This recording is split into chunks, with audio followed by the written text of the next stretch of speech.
Manager was fired after mismanaging. Our workplace. This one might be petty and definitely not as epic as some of the posts I've seen here. And I'm long-winded.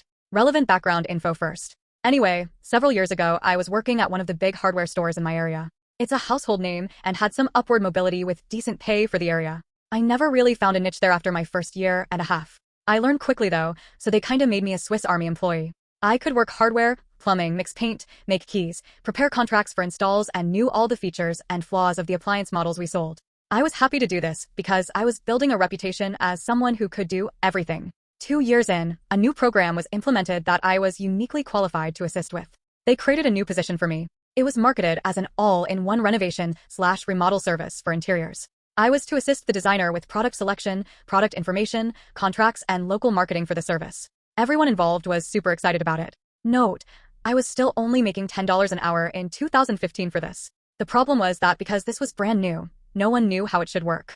The designer basically had to figure it out for herself while I tried to catch her up with all of the store and product knowledge I had accumulated during my unique experience with the company. Issues with the program. It was way too expensive. Product to be used had to come from one of our stores, which was limiting. No one knew about it. It was a rocky start. Coworkers would call me over to talk to customers if they mentioned working on a big project, but that's all we had. No completed jobs to reference or anything provided by corporate to get us running. We made our own stuff. I put together a video advertising the service and got the nod from management to use company card to purchase a TV and media player to roll the video on repeat. We built vignettes in the store to showcase our design ability. I had been picking up a lot from the designer, so it ended up being a partnership in effect. The micromanager. Enter Devin, the assistant manager. He had actually been involved in the project from the beginning and had been pretty supportive and brought good energy at first. But I think he got fed up with issues that we couldn't control. Sloppy contractors refusing to fix things that they messed up, slow design process as customers worked out what they wanted, and people just backing out after taking a bunch of our time when they see the price.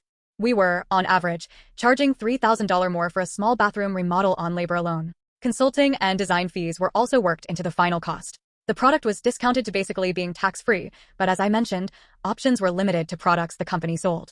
It was just too expensive to make many sales on the poorer side of town, where almost everyone knows some kind of contractor or tradesman with connections. It wasn't a good market for this program, but we did manage to start hitting and exceeding our numbers. Number 7 in the region for the brand new program was not bad. And just when we finally started getting some business and a rhythm around 8 months in, Devin decided that it was not working fast enough for him. Obviously, the designer was to blame since he had no authority over the contractors or setting prices. She didn't know what she was doing and he was going to make some changes. He honestly didn't do much besides hover, bring bad energy, and make terrible suggestions. He didn't understand the scope of what we had to do to get a customer out the door and happy. He forced us to cut corners and get the sale as quickly as possible without concern for liability, for basically destroying a room in someone's home to remake it, or what was realistic in terms of timelines. Customers felt rushed and got nervous. They backed out. We came to a standstill. We would only have 2 or 3 designs in progress at a time, but suddenly after working our asses off building the program, we had no customers for the first time in 6 months. Obviously, Devin was not subjecting us to his authority hard enough. So he went harder and fired the designer. I lost my patience. Justice, or injustice-ic. I'm a chill dude, but I had been working my ass off for this company, making peanuts on the promise that I was working towards something. I endured working for the incompetent managers that got their positions because they started working there at 18 and made it their life.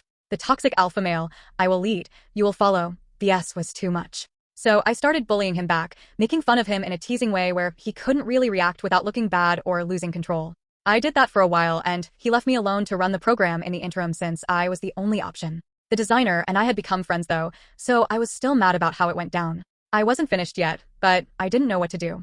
Eventually they got another designer and Devin had me moved back to what I had been doing before. Passed over for several promotions that I was more than qualified for. The market had been flooded with long-time employees that were being moved around. Bad luck, but I was done with the place. One day we were sent an email link to an anonymous manager review survey. The store computers were set up with an always-on and logged-in user profile, so I wrote down the link and verified with a coworker that they weren't unique. In every department I visited that day, I wrote a review for Devin. All different ratings, some good, some bad, but I made the good ones so that they sounded bad, but as if I didn't know it was bad. I did that maybe 10 times. It wasn't character assassination or anything, just opinion-based stuff with some vague examples so no one could figure out it was me. I didn't lie either. I just said what people don't usually say out loud. He would barely look at anyone after that. A couple of weeks later, he resigned his position as assistant manager and took an exterior design position at the other end of the store, as far away from the departments he had been over before. Basically the same thing as what we had done with interiors, but he was in the designer's shoes. I left a couple of months later to work tech support for DHS, but while I was still in training for that, my friends from the store told me he had gotten fired. Maybe he learned something? He should at least have learned how my designer friend felt. They were both fired at Christmas. Subscribe and like for more videos.